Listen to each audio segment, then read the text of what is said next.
It wasn't hunger that marked the beginning of what happened next, though hunger would come to define the meaning of it all. The real starting point was something closer to contempt, wrapped in the kind of bitter humor that men use when they've lost everything except their pride. Picture it if you can, a line of prisoners shuffling through gravel in the American heartland during the fall of 1943, their worn boots making small clouds of dust as townspeople gathered to watch these defeated soldiers from across the Atlantic. These weren't fresh recruits, but veterans, men whose faces bore the marks of campaigns fought in deserts and forests, their bodies leaner than they'd ever been from months of living on rations that could barely sustain a child. Black bread that tasted of sawdust, soup so thin you could see your reflection in it, coffee made from roasted grain that had never seen a coffee bean. This was what they knew as sustenance now. Yet even in this state, even after being captured and transported thousands of miles from home, something in them refused to bend completely.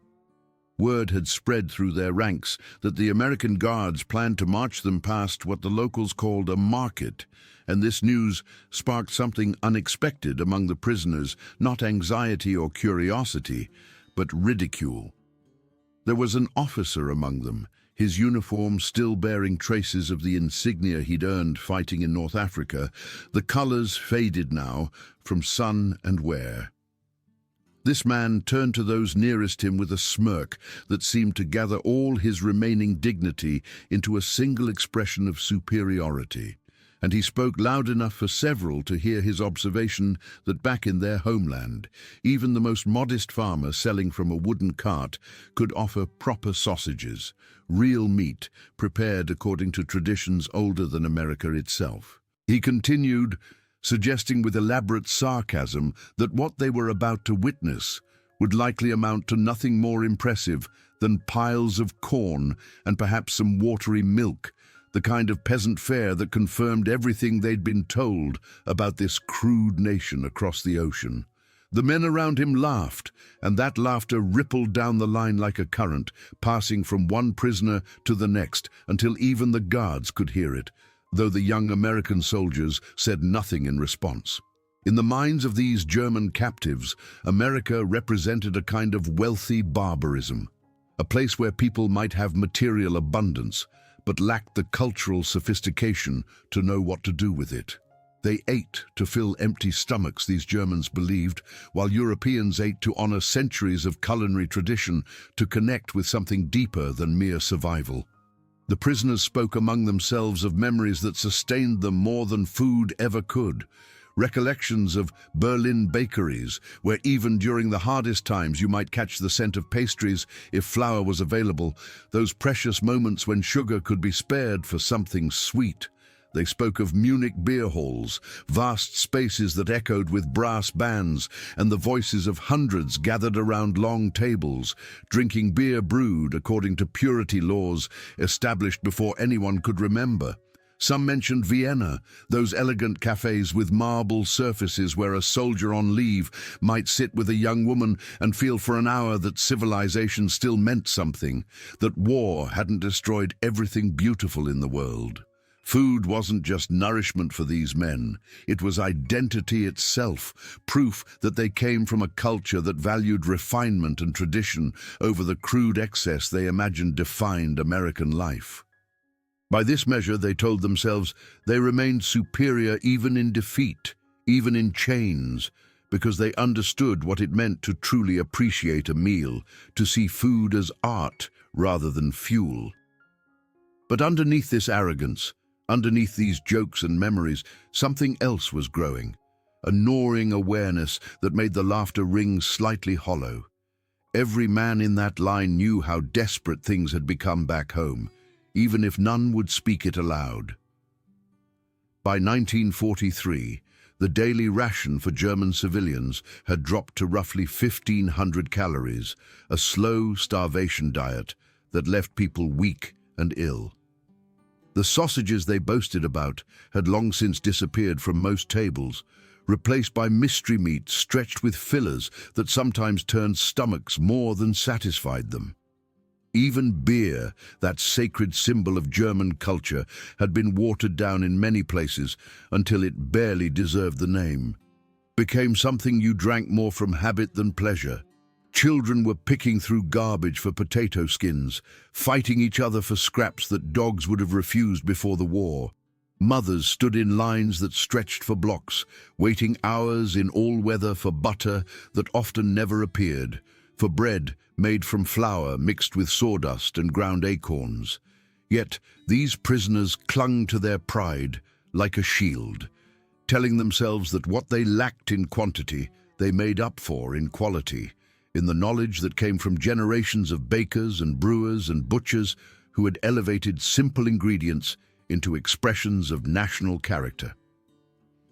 The guards leading them forward were mostly farm boys from places like Iowa and Kansas, young men who'd grown up knowing hard work but had never gone truly hungry, never stood in a ration line, never seen their siblings grow thin from lack.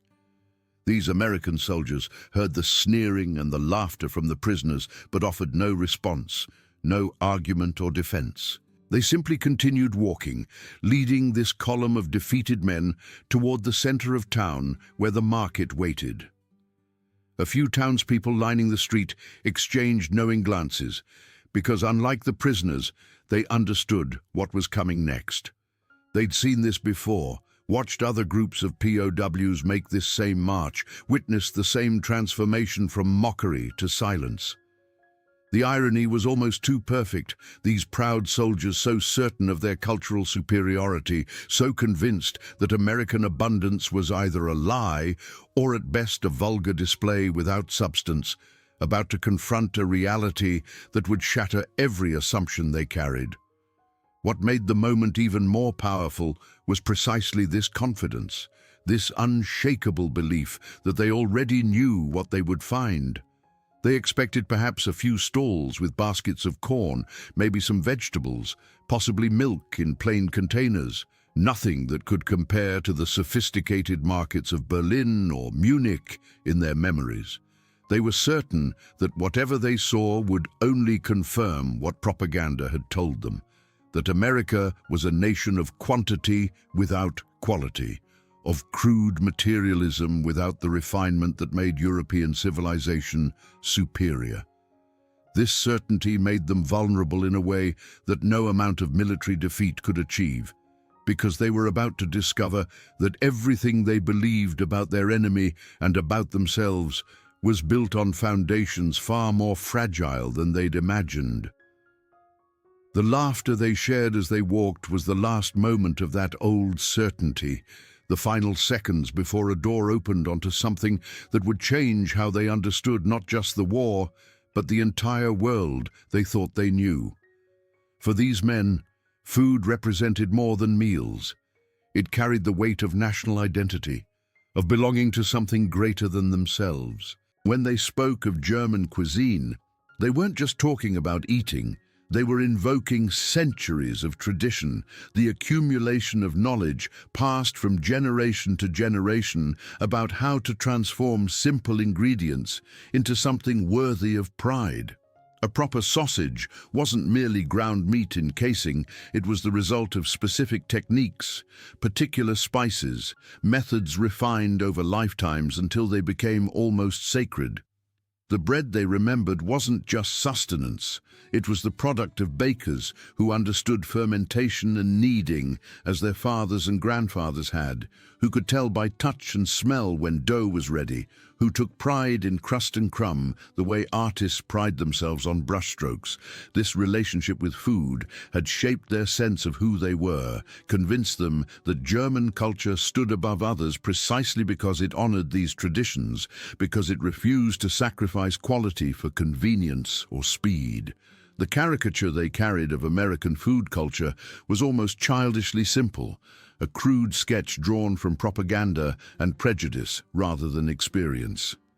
They imagined meals that were all the same, mass-produced and tasteless, designed only to fill stomachs as quickly as possible so people could return to work.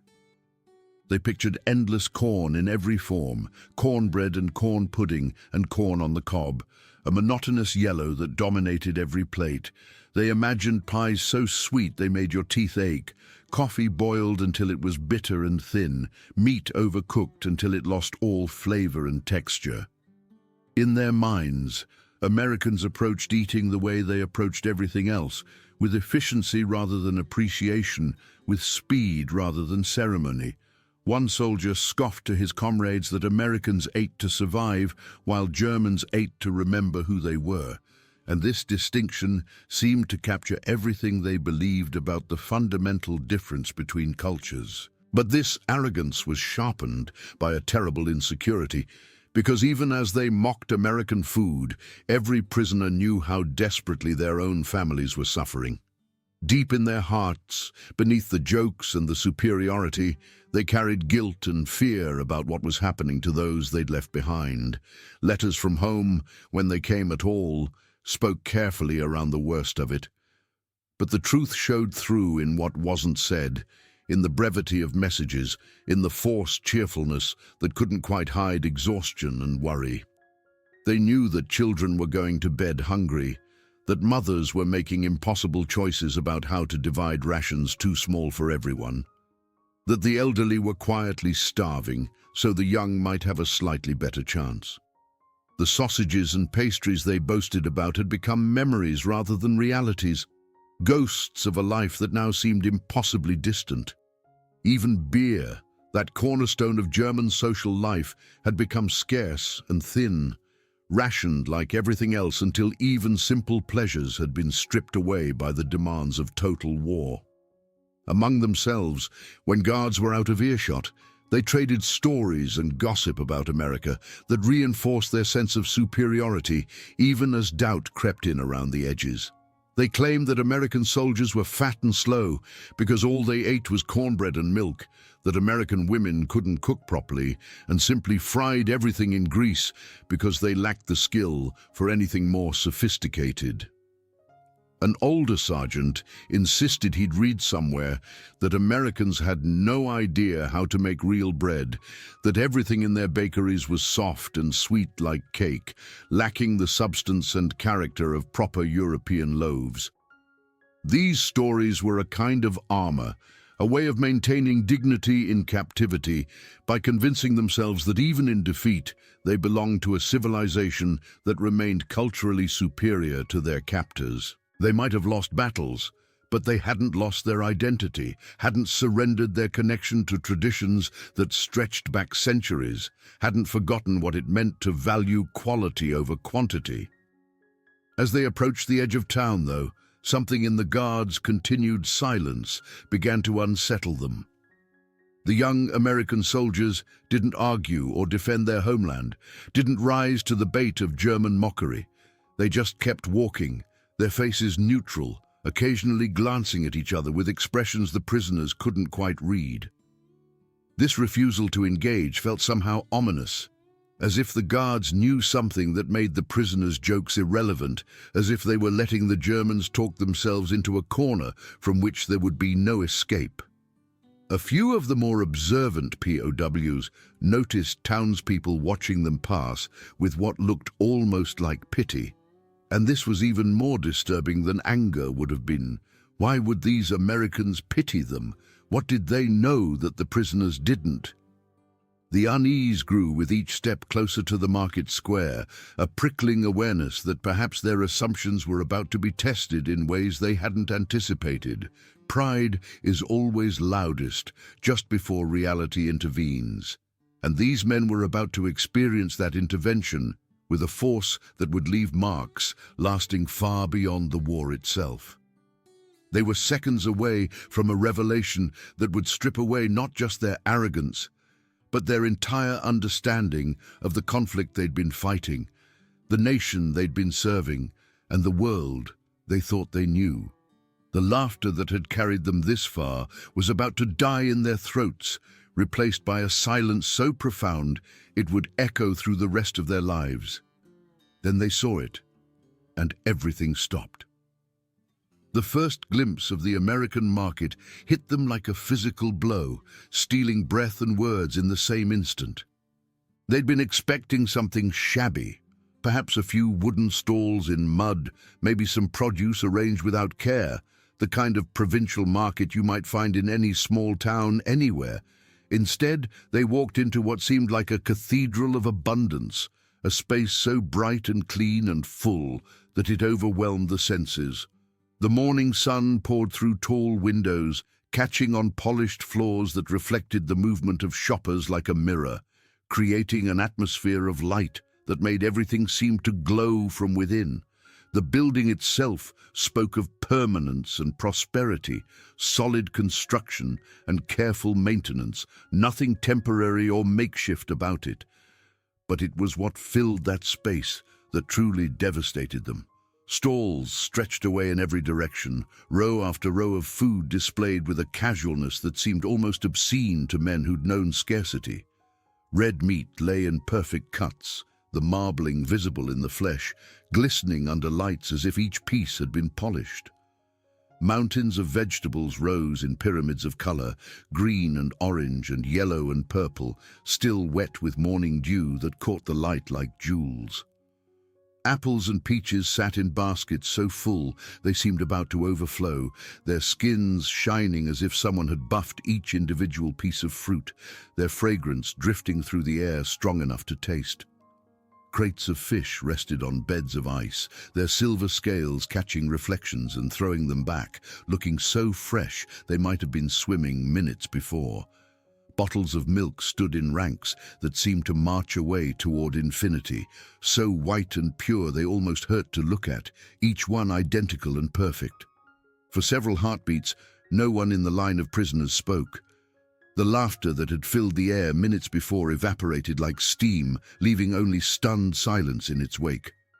One young soldier, barely 20 years old, whispered something so quietly, the men around him almost missed it, asking in a voice filled with disbelief whether this was truly happening during wartime, whether any nation could possibly have so much while fighting across oceans. His question went unanswered because no one else could find words either, every man, too, occupied with trying to process what his eyes were showing him against what his mind had been taught to believe. The guards still didn't speak, didn't gloat or point out the obvious.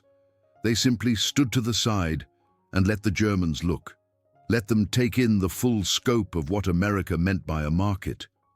Housewives moved among the stalls with their children, shopping bags over their arms, examining produce with the kind of casual attention you give to routine decisions.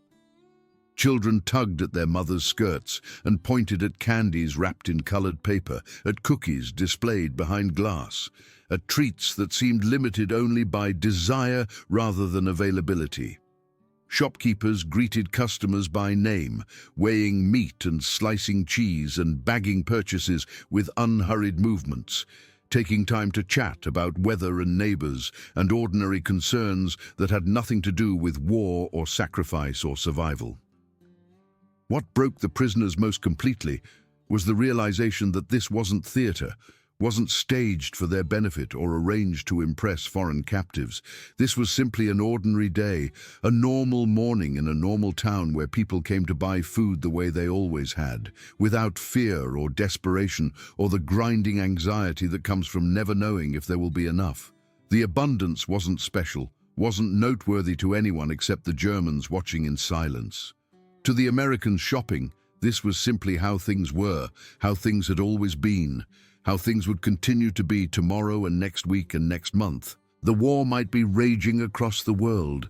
American boys might be dying on beaches and in jungles thousands of miles away. But here at home, life continued with a normalcy that seemed impossible to men whose entire existence had been consumed by total war. For prisoners raised on stories of a weak and decadent America, propped up by propaganda that insisted their enemies were soft and unprepared for real hardship, this scene was a kind of betrayal. They'd been told that the United States was fighting beyond its capacity, that American civilians were suffering nearly as badly as Germans, that the vaunted industrial might of the New World was a mirage that would collapse under sustained pressure. Yet here, in the heart of supposedly struggling America, was a market that surpassed anything these men had seen, even in the best days before war, even in the glory years when the Reich seemed invincible and prosperity touched every corner of the nation. This wasn't survival, this was comfort, this was life, lived without the constant calculation of rations and calories and whether there would be food tomorrow. One officer felt his jaw tighten until his teeth ached, his hands curling into fists at his sides as he struggled to maintain composure. Another found himself staring too long at a cheese counter where dozens of varieties sat in wheels and blocks and wedges, their sharp smell reaching him across the aisle and making his mouth water despite his will to remain unmoved. A sergeant muttered something bitter about families back home, standing in lines for scraps, while here milk waited unused, so much of it that some would likely go unsold, would be discarded rather than fought over. His words fell into the silence like stones into deep water, creating ripples that touched everyone near enough to hear. This moment, though it lasted only minutes, cracked something fundamental in these men. It wasn't yet complete despair that would come later, but it was the first real fracture in certainty, the beginning of understanding that what they'd been taught about America bore no relationship to the truth. The brightness of that market hall, the casual abundance, the unstudied plenty, all of it cut deeper than any battlefield defeat because it revealed that the war had never been the contest they'd imagined. They hadn't been fighting equals who might triumph through superior will or courage or commitment. They'd been fighting a nation whose resources made mockery of everything the Reich had claimed about its own strength. The devastation deepened as they watched more arrive. The stalls were already overflowing, every surface covered with food, every basket full to bursting, yet trucks continued to pull up to the loading bay at the back of the building. Drivers in work clothes shouted instructions to each other as they unloaded crate after crate, box after box, sack after sack, adding to mountains that already seemed impossibly high. Oranges arrived by the hundreds, butter in quantities that would have fed a German town for weeks, flour in such volume that it seemed impossible to imagine all of it being sold before more arrived to replace it. One prisoner who'd worked as a baker's apprentice in Hamburg before the war felt something twist inside his chest as he watched bread being unloaded.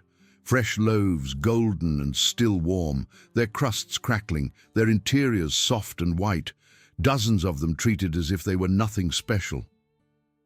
He remembered his hometown bakery during the last year before he'd been conscripted, remembered how they'd been forced to stretch flour with sawdust and ground acorns, how the bread had turned grey and tasted of nothing, how children had come to the back door with empty hands, hoping for crusts that never came because there was nothing to spare. He remembered the shame of telling those children no, of watching their faces fall as they turned away hungry, knowing there was nothing he could do. Now he stood watching crates of beautiful bread being stacked like firewood, sold openly to anyone with money. No ration cards required, no limits, no lines, no tears. An older sergeant from Cologne couldn't stay silent anymore, muttering under his breath about children at home fighting over potato peels, while here they built pyramids of food that reached toward the ceiling. His voice carried enough bitterness to quiet the men around him, because they all knew he spoke truth. They'd all received letters describing the same desperate scenes, the same impossible choices families were forced to make. No one laughed anymore. No one made jokes about American cooking or crude American tastes. The mockery had died completely, replaced by a sick understanding of how badly they'd been deceived. The numbers, had they known them, would have made the comparison even more crushing. By 1943, American farms were producing more than 350 million bushels of wheat annually, enough to feed not just the nation, but to ship massive quantities overseas to allies who desperately needed it. American dairies poured out over 100 billion pounds of milk every year, while German families back home were diluting theirs with water to make it last another day, to give children something white to drink, even if it barely qualified as milk anymore. These statistics remained invisible, locked in government reports and economic analyses, but their physical manifestation stood before the prisoners in the form of stalls groaning under the weight of abundance, trucks arriving with still more, an endless stream of production that seemed to have no limit. And through it all, the Americans maintained their maddening casualness. A farmer in denim overalls unloaded crates while whistling some tune the Germans didn't recognize, his movements unhurried and relaxed. A teenage boy stacked apples into neat displays, occasionally tossing one into the air and catching it again just for the pleasure of it, treating food as if it were abundant enough to play with. An elderly woman examined tomatoes with the kind of leisurely attention you give to decisions that don't really matter, picking up one and putting it back, choosing another, taking her time because there was no pressure, no fear that if she waited, someone else would snatch up the last decent vegetables.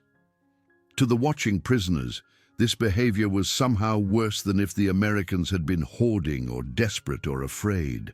The casualness, the lack of appreciation for what they had, felt like an insult layered on top of the injury of captivity. These people had so much food that they could afford to be picky about it, to waste time choosing between options that all looked good, to discard what didn't meet their standards because more would always be available. While German mothers were teaching children to eat everything on their plates, no matter how unappetizing, to waste nothing because there would be no seconds, American children were allowed to be fussy, to leave food uneaten, to ask for treats and sweets, as if such things were normal rather than miracles. Some of the prisoners tried to rationalize what they were seeing, to find explanations that wouldn't shatter their entire worldview. Perhaps this was just for show, one officer suggested weakly. A special display arranged to impress foreigners or boost morale or serve some propaganda purpose. But even as he spoke the words, he knew they rang false. You couldn't fake the steady stream of trucks arriving with new supplies, couldn't stage the relaxed chatter of shoppers who clearly did this every week, couldn't manufacture the smell of fresh bread and ripe fruit that filled the air with an intensity no illusion could match. The sheer scale of it crushed any attempt to explain it away as temporary or artificial. In that prolonged moment of recognition, the prisoners began to understand they weren't simply witnessing a marketplace, but standing inside the machinery of a nation whose productive capacity dwarfed anything they'd imagined. This wasn't just about food, though food made the lesson visceral and undeniable. It was about the fundamental resources available to each side, about industrial might and agricultural output, and the ability to sustain a long conflict while maintaining quality of life at home. For the first time, real doubt began to seep into their certainty about German victory, because how could you defeat a nation that could feed millions without apparent effort while simultaneously fielding armies across multiple continents? The most painful realization, though, wasn't the abundance itself, but the utter indifference with which Americans treated it. Every basket of fruit, every loaf of bread, every cut of meat felt like a miracle to the watching Germans, but to the shoppers it was simply Tuesday morning, nothing remarkable, nothing to celebrate or comment on. Housewives walked the aisles with their lists, checking off items with the bored efficiency of routine. A mother handed her child a candy stick as casually as if passing a pebble, not because the child had done something special, but simply because the child asked and candy was available, and why not? A farmer's wife bought a sack of flour and a jar of honey without even glancing at the price, secure in the knowledge that her budget could handle it, that the same products would be there next week, that there was no need to stock up or hoard or plan desperately for future scarcity. The Germans watched this performance of normalcy and felt their pride curdling into something heavier and more bitter. They remembered endless queues back home, women standing in snow and rain with ration cards clutched in numb fingers, hoping that by the time they reached the front of the line, there might still be half a pound of butter available, knowing that often there wouldn't be, that they'd wasted hours for nothing. They remembered children with faces that had lost their roundness, cheekbones becoming prominent, eyes seeming larger in thinning faces, the visible evidence of bodies consuming themselves for lack of adequate nourishment. Yet here in America, people behaved as though food were as certain as sunrise, as dependable as gravity, requiring no anxiety or calculation or desperate planning. The contrast was unbearable in its starkness. One prisoner, a school teacher from Dresden before the war had claimed him, found himself fixated on a small boy, tugging at his mother's sleeve and asking in a clear, confident voice whether he could have peaches. The mother sighed, not from worry about cost or availability, but from mild exasperation at the request, then nodded and handed the child 2 fresh peaches without ceremony. The boy bit into the first immediately, juice running down his chin in golden rivulets, then carelessly tossed the pit aside before starting on the second. The German teacher felt his hands curl into fists as he watched, because in his city he'd seen children fight viciously over orange peels, had watched them cry when such treasures were taken away by larger children, had witnessed the desperate hunger that made even garbage precious. To see a boy treat such luxury as nothing special, as something to be consumed and discarded without thought, left him feeling physically ill. The guards continued their policy of silence, but that silence grew weightier as minutes passed.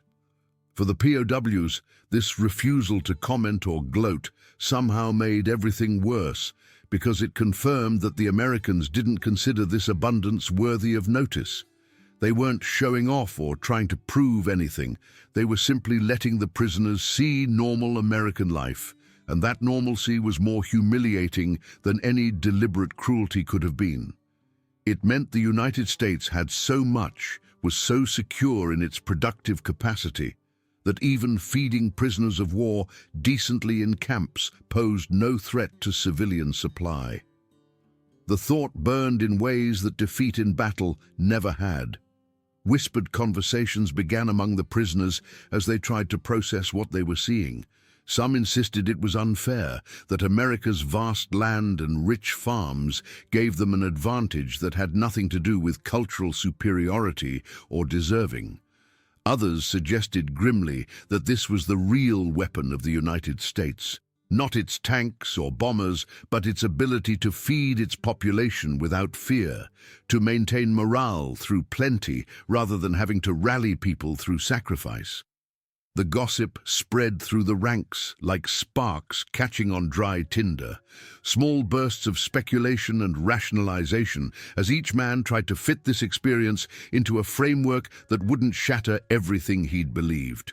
One prisoner joked bitterly that if Americans fought with loaves of bread instead of bullets, Germany would have surrendered in the first month of war.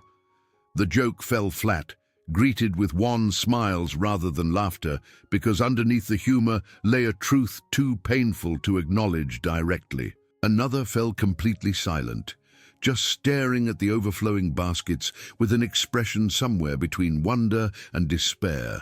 His face unreadable, but his posture suggesting a man watching his faith in everything collapse. What lingered most powerfully, though, was precisely that sense of routine normality. For Americans, this plenty was ordinary, expected, the baseline against which everything else was measured.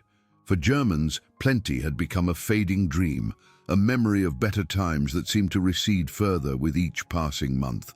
That gulf between experiences, between what each side considered normal, was devastating to contemplate. It suggested that the war wasn't just a conflict between armies, but a mismatch between different worlds, one where abundance allowed life to continue almost unchanged, and another where every day brought new deprivations, new sacrifices, new reasons to wonder how much longer people could endure. And for you listening now, try to imagine standing in that position, confronting abundance that pierces your soul like a weapon precisely because of how casually it's displayed. Can you picture the confusion of emotions, the tangle of anger and envy and shame and despair that must have filled these men as they watched children eat what their own families could no longer provide? If you had been one of those prisoners, having mocked American markets only minutes before, what would have gone through your mind as reality demolished every assumption you'd carried?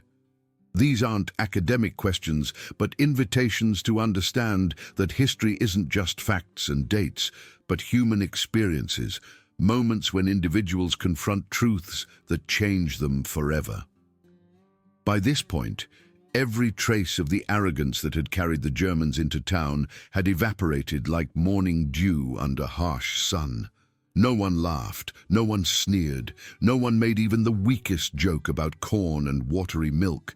The elaborate performance of European superiority, the carefully maintained fiction that German cuisine and culture stood above crude American excess, all of it had been silenced by the simple fact of stalls stretching away in every direction, heavy with more food than seemed possible during wartime. Rows of meat and vegetables and fruit still surrounded them.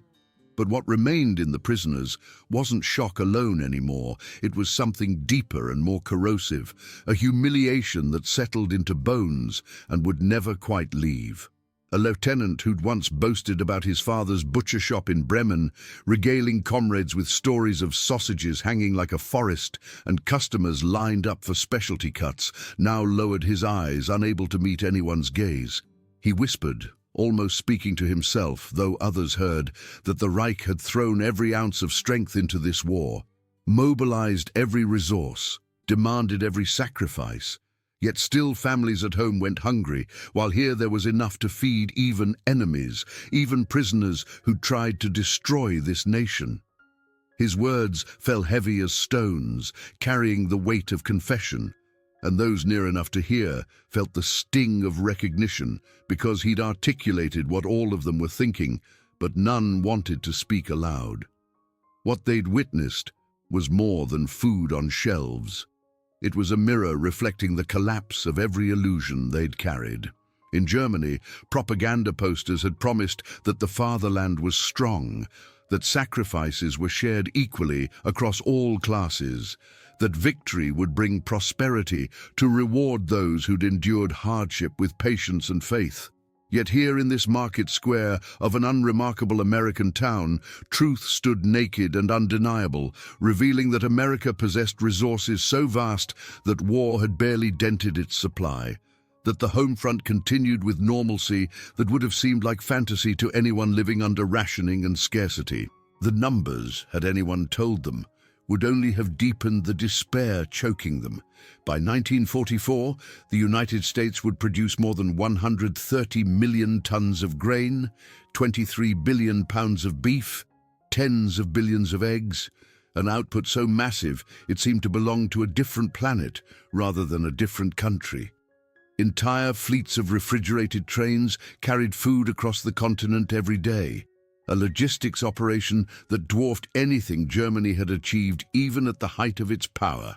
Meanwhile, back in the fatherland, rations for civilians had shrunk to 1,200 calories per day, barely enough to sustain life, leaving people weak and vulnerable to disease. The Wehrmacht itself fought on half-empty stomachs, while American families still drank milk by the gallon and threw away leftovers without guilt or concern. The officers, once so proud of their heritage and culture, could no longer meet each other's eyes. Some turned away from the stalls entirely, unable to bear looking at abundance that made mockery of everything they'd been taught about their own nation's strength. Others stood rigid, jaws clenched, fighting to keep despair from showing on faces already marked by defeat. A young corporal began muttering a prayer under his breath, the same words his wife had written in her last letter before he'd been captured, a simple plea asking that Providence keep their children from hunger. The prayer felt hollow here, surrounded by evidence that some children would never know hunger while others would never escape it. Among the prisoners, the gossip and speculation that had filled earlier moments dried up completely. The jokes had withered into silence. In their place grew a thought that some tried to suppress but couldn't quite banish. The terrible awareness that if this was what America had in its small-town markets, in unremarkable places that didn't even rate mention in geography books, what possible hope did Germany have of winning this war? Their nation had mobilized everything, conscripted every able body, rationed every resource down to the last gram, pushed its people to the absolute limit of endurance and beyond. Yet still, it fell short. Still, it couldn't match what America accomplished almost effortlessly while fighting across two oceans simultaneously, while maintaining abundance at home that made war seem distant and abstract, rather than all-consuming.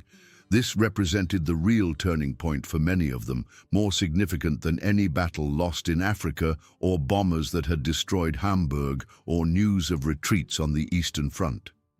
Those were military defeats, painful but somehow comprehensible within the framework of war's fortunes.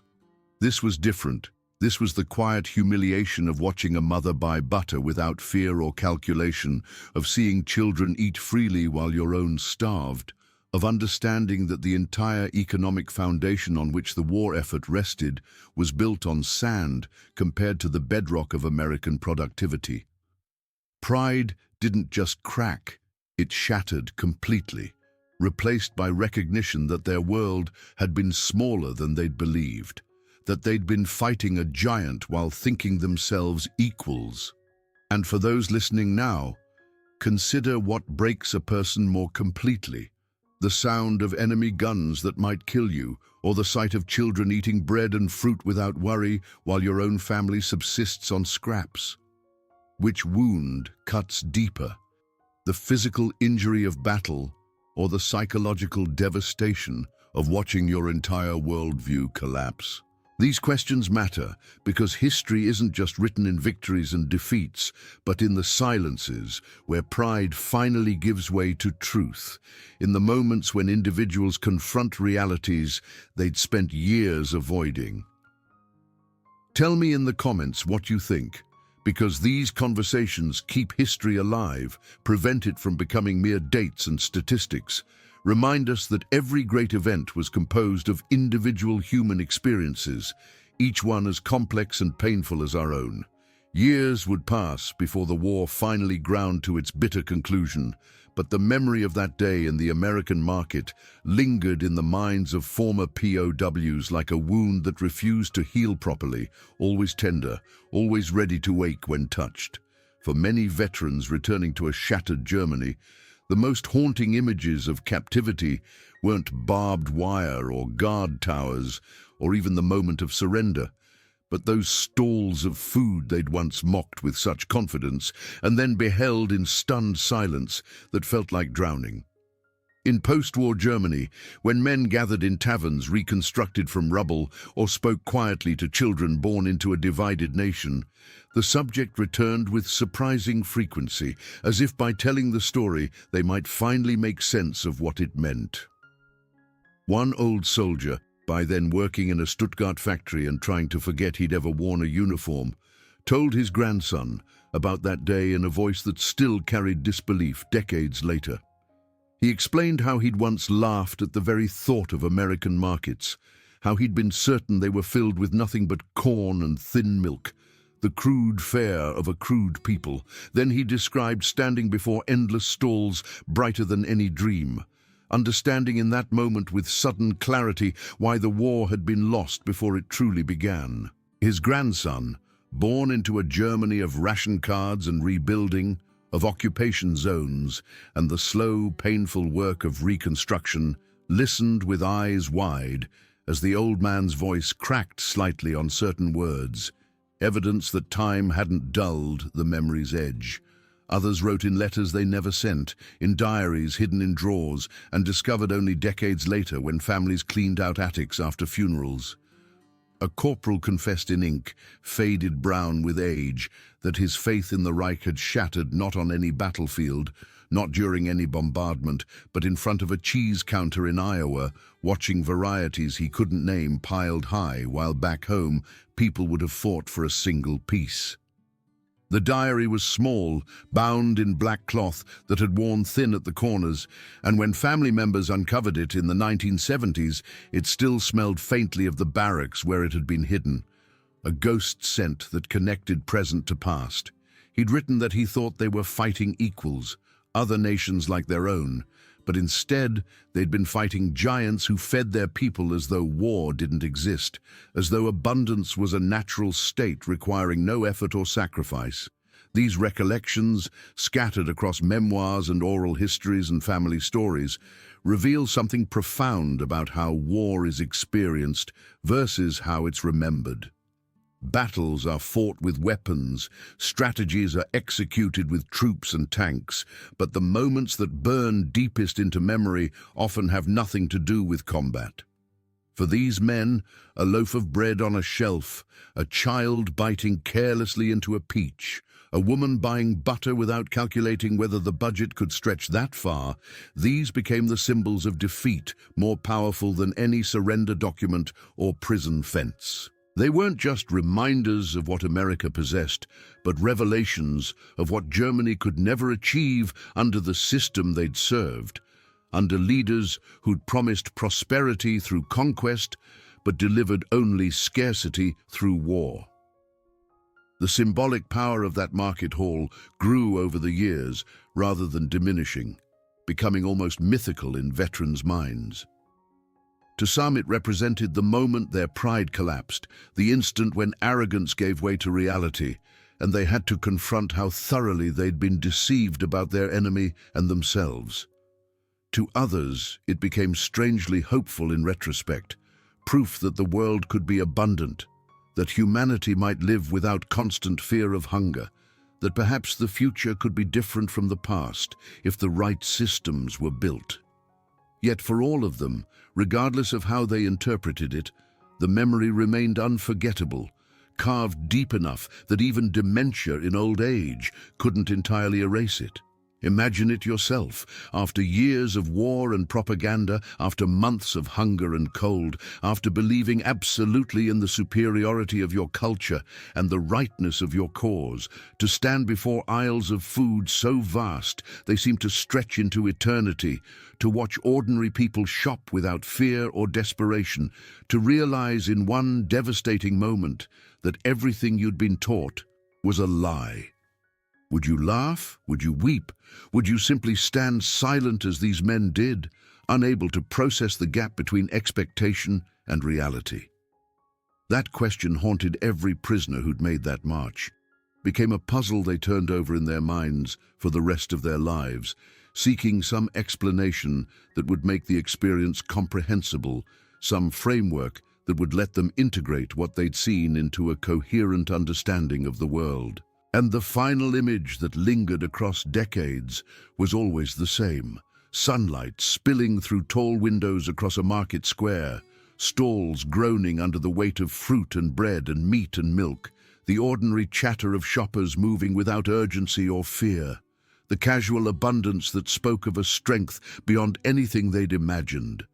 For German prisoners of war, that picture burned brighter in memory than any battlefield, became a symbol of power and humanity that outlived the war itself and shaped how they understood not just their defeat, but the nature of the conflict they'd participated in. It revealed that wars aren't won only through military might, but through the capacity to sustain populations, to maintain morale, to prove through daily life that your system works better than the enemy's. The story doesn't end in that moment of shock, though, because its implications spread outward like ripples from a stone dropped in still water. For those men, the sight of abundance represented more than just humiliation or revelation. It became a kind of education in how power really works. A lesson that military academies don't teach, but that history demonstrates over and over. They'd been raised in a world where propaganda painted enemies as decadent and weak, where strength was measured primarily in battlefield victories and territorial conquest. Yet what they witnessed proved that real power lies not just in armies, but in the ability to feed populations, to maintain infrastructure, to keep civilians secure and comfortable, while simultaneously waging war across multiple continents. The market was more than commerce. It was proof of a society that could sustain conflict without consuming itself, that could fight total war without demanding total sacrifice from its people. This was the secret of American power that no propaganda could acknowledge, because to admit it would be to confess that the entire German approach to war was fundamentally flawed. You couldn't build lasting strength on conquest and plunder, couldn't sustain a long conflict by stripping occupied territories and starving your own population in the process. The American model, so mocked by German officers, turned out to be far more resilient because it didn't require its people to choose between supporting the war effort and feeding their families. Both were possible simultaneously, and that fact made all the difference. Decades after the war, when historians interviewed surviving veterans about their experiences, the market story emerged repeatedly as a pivot point, a moment when understanding shifted from abstract to concrete. One former officer explained it like this, that he'd known intellectually that America was wealthy. Everyone knew that, but knowing it as a fact and seeing it as a physical reality were different things entirely. Standing in front of those stalls, smelling fresh bread and ripe fruit, while remembering his family's last desperate letter about dwindling rations, made the abstract concrete in a way that destroyed every comfortable illusion he'd maintained. It wasn't just that America had more. It was that they had so much more that the comparison made Germany's efforts seem almost pitiful by contrast. This understanding, this realization that wars are decided as much by agriculture and industry as by generals and soldiers, would shape how these men viewed the world for the rest of their lives. Some became pacifists, convinced that war itself was futile, because modern conflicts would always be won by whoever could produce more rather than whoever fought harder. Others became advocates for European integration, believing that only by pooling resources and ending ancient rivalries could the continent hope to compete with superpowers like America. A few maintained their bitterness, nursing resentment about unfair advantages and geographic luck, unable or unwilling to see beyond the loss of pride that day in the market represented. But perhaps the deepest lesson was simpler and more universal, that strength doesn't announce itself through boasting or mockery, but through quiet demonstration, that true power lies not in dominating others, but in caring for your own. The American shoppers in that market hall weren't trying to prove anything to the prisoners watching them, weren't even aware that their ordinary lives were delivering such a devastating lesson. They were just buying groceries, feeding their families, going about their lives with the confidence that comes from living in a system that works. That confidence, that unthinking security, proved more powerful than all the marching and saluting and propaganda Germany had produced, because it was real, rather than performance, substance rather than show. For you listening now, the story invites reflection on how we measure strength in our own time, on what truly matters when nations compete, on whether we've learned the lessons that history offers or are doomed to repeat the same mistakes in new forms. Can you imagine how different the world might have been if those German soldiers had seen American markets before the war started? If they'd understood what they were really facing before the first shot was fired, would it have changed anything, or does human nature require us to learn certain lessons only through painful experience? These aren't rhetorical questions, but invitations to think deeply about what this story means beyond its historical moment, about what it tells us regarding power, propaganda, and the gap between what we're told and what's true. The strength lies not only in force, but in the ability to nourish, to provide, to make plenty seem ordinary. And that lesson remains as relevant now as it was in 1943, when German prisoners stood silent before American abundance and finally understood what they'd been fighting against all along.